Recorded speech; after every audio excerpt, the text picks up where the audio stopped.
All right, Alex, we're going to watch your butterfly here. While we watch your butterfly, a couple of things we want you to really do as well is check out the notes that are in the email. Those notes are different things we see that you're doing really well, different things we think you can continue to work on.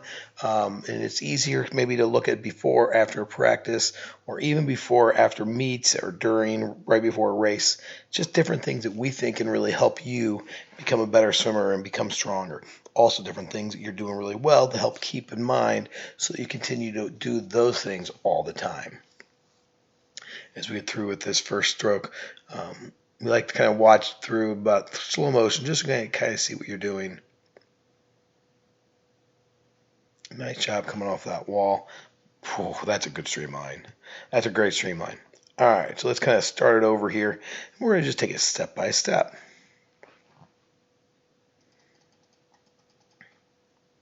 Now we're going to rewind a little bit here because I definitely want to talk about how high you're coming above that water to breathe. One of the things we've been watching you lately, Alex, is just kind of what we need to do with the butterfly kick and where we really need to have it. And you tend to kick almost like you're trying to go in an upward position instead of really thinking about just staying right on the surface of the water and just a nice level kick. And so one of the things right here is we see good job of getting your head down here and good job of having your hands right at shoulder width apart. So that's really good. But as we start to do that first pull or that first breath here, this is good. This is good. I really like that a lot.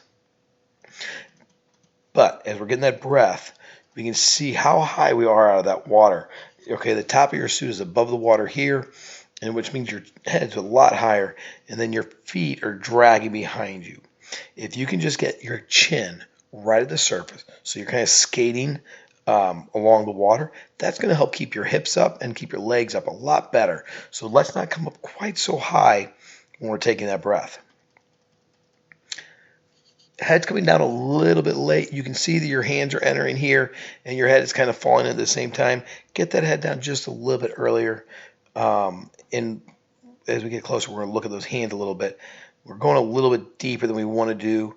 We really want to try and keep those hands here at the surface. And as you can see, back up just a little bit.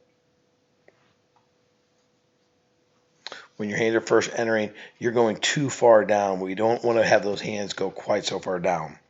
But again, right there, I like where that power is and absolutely love. I can't wait to see your front view, but I love where your hand distance is there. The strength of your butterfly comes when you bring your hands through your core, which is from your shoulders all the way down to your hips, and you want those hands just as close to that. So, Alex, I don't think that could be any better. Great job there. Good job of breathing every other stroke as well. All right, so as we get here, this is what we want to look at. Your hips are high and your head is right here, so that's in the right position. Ideally, we want your hands up here, okay, so that we have a nice, strong core triangle, power triangle, butterfly. Your hands are down here, which means you're really going more from here to here to here. So it's really less of a triangle than what we're looking for. The power triangle is really high in that water. So you want to try to make sure that when your hands are entering, we're not driving down so much as keeping your hands up. You want to keep your hands up here, keep your elbows high as your hands start to pull this direction. All right?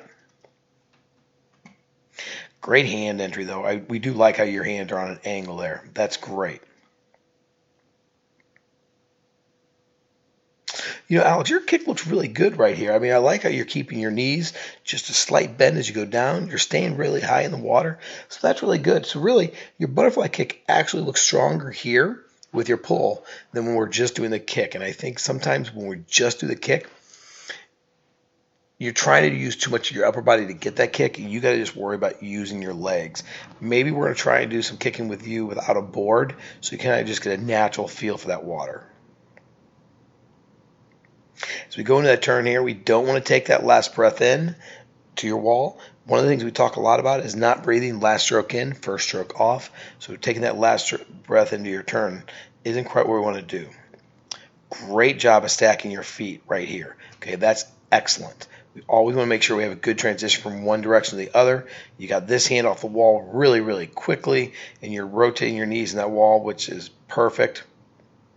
Now, one thing we want to work on is we don't want to be turning So if your feet hit the wall just like this, right where they are here, I'll be thrilled. That would mean your knees and your feet are in this position right here. Okay? Instead, what you end up doing is you turn onto your belly as you push off the wall. Right there. You're directly on your belly. You want to come off that wall on your side, pushing towards your stomach. This streamline is fantastic. Great job with the streamline, Alex. As you come off the wall, you do a good job of pausing for about 2 seconds without a kick. And then here we go. That's 3. 1, 2, 3, 4, 5, 6 dolphin kicks. Excellent job.